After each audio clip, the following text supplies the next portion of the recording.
بسم اللہ الرحمن الرحیم۔ السلام علیکم دوستو، آج کا سوال ہے، واصف صاحب سے پوچھا گیا یقین کیسے پختہ ہو سکتا ہے؟ تو آپ نے جواب دیا، یقین کا پختہ ہونا اللہ کے فضل سے ہوتا ہے۔ یقین کی پختگی کو حالات کے مطابق جج نہ کرو، اسے حالات سے الگ رکھو۔ یہ نہ کہنا کہ یہ کام ہو گیا، وہ کام ہو گیا۔ اگر سارے کام ختم ہو جائیں اور جب دنیا اور دنیا کی ضرورتیں نہیں رہیں گی، جب آپ کا آخری سانس ادا ہو رہا ہوگا، دنیاوی ضرورتیں ختم ہو رہی ہوں گی، اس وقت یقین کام آئے گا۔ تو آپ ابھی سے یقین کو اس انداز سے دیکھیں اور دنیاوی ضرورتیں ختم کر دیں۔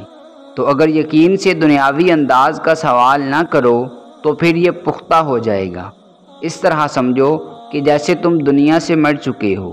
جب آپ یہ سمجھ لیں کہ ہم دنیا سے مر چکے ہیں تو پھر آپ یقین کو کیسے کہیں گے کہ میرا یہ کام کر، کیونکہ کام دنیاوی ہے۔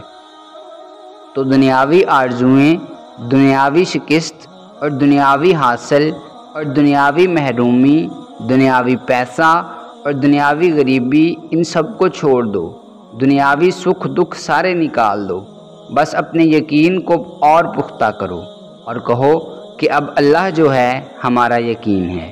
پھر آپ کا اللہ پر یقین جو ہے یہ پورے اعتماد کے ساتھ آپ کو ملے گا اور کامیابی سے ملے گا۔ آپ اس کو دنیاوی حالات سے نہ پرکھنا۔ دنیاوی حالات کے تو آپ خود ہی بادشاہ ہیں۔ جو کچھ حاصل ہوتا ہے لے لے، اور حاصل نہیں ہوتا تو چپ کر جا۔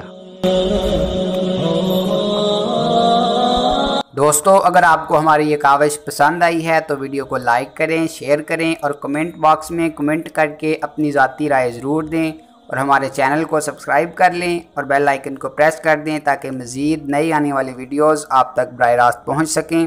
ملتے ہیں نیکسٹ ویڈیو میں، تب تک کے لیے اپنا اور اپنے اپنوں کا خوب خیال رکھیے گا۔ اللہ نگہبان۔